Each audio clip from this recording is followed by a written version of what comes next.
Hi అండి, నమస్తే. Welcome to Telugu Thadaka. ఈరోజు వీడియోలో కట్టి పొంగలి ఎలా చేయాలో చూపిస్తున్నాను. చాలా ఈజీ ప్రాసెస్. దేవి నవరాత్రులు మొదటి రోజు అమ్మవారికి నైవేద్యంగా సమర్పిస్తూ ఉంటారు.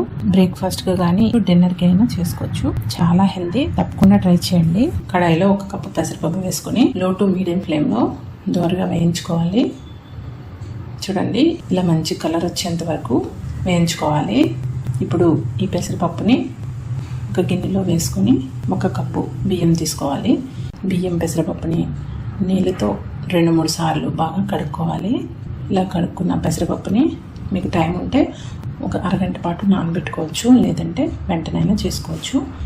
ఇప్పుడు కడాయిలో ఒక 2 టేబుల్ స్పూన్లు నెయ్యి వేసుకొని ఈ పప్పు బియ్యాన్ని మీడియం ఫ్లేమ్లో 1 నిమిషం పాటు వేయించుకోవాలి.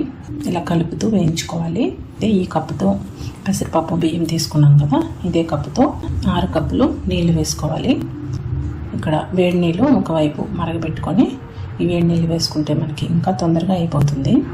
ఇక్కడ నేను కడాయిలో చేసి చూపిస్తున్నాను. మీరు కుక్కర్లో అయినా సేమ్ ప్రాసెస్తో చేసుకోవచ్చు. ఇప్పుడు ఇందులో 1/2 టీ స్పూన్ పసుపు, 2 టీ స్పూన్ల ఉప్పు, 1/2 టీ స్పూన్ మిరియాలు వేసుకొని ఒకసారి బాగా కలిపి మీడియం టు లో ఫ్లేమ్లో కుక్ చేసుకోవాలి.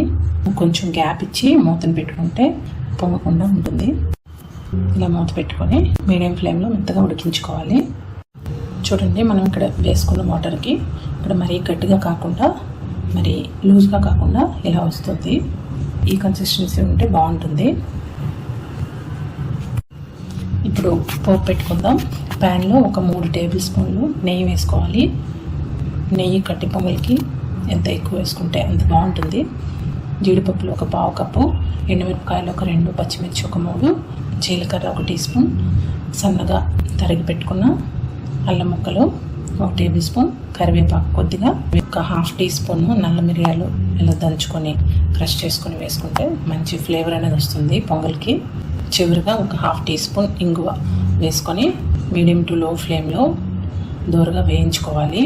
చూడండి, మనకి ఇక్కడ జీడిపప్పులు, అల్లం, కరివేపాకు, పచ్చిమిర్చి అన్నీ బాగా వేగిన తర్వాత ఇలా పొంగల్లో వేసుకుంటే మనకి చాలా రుచికరమైన కట్టు పొంగలి రెడీ అయిపోతుంది. దేవి నవరాత్రుల్లో నైవేద్యంగా కూడా పెట్టవచ్చు. ఇలా బ్రేక్ఫాస్ట్గా అయినా డిన్నర్కి అయినా చేసుకోవచ్చు. చాలా హెల్తీ. తప్పకుండా ట్రై చేయండి. వీడియో నచ్చితే లైక్ చేయండి, షేర్ చేయండి, సబ్స్క్రైబ్ చేయడం మర్చిపోవద్దు. Thank you so much for watching. Bye.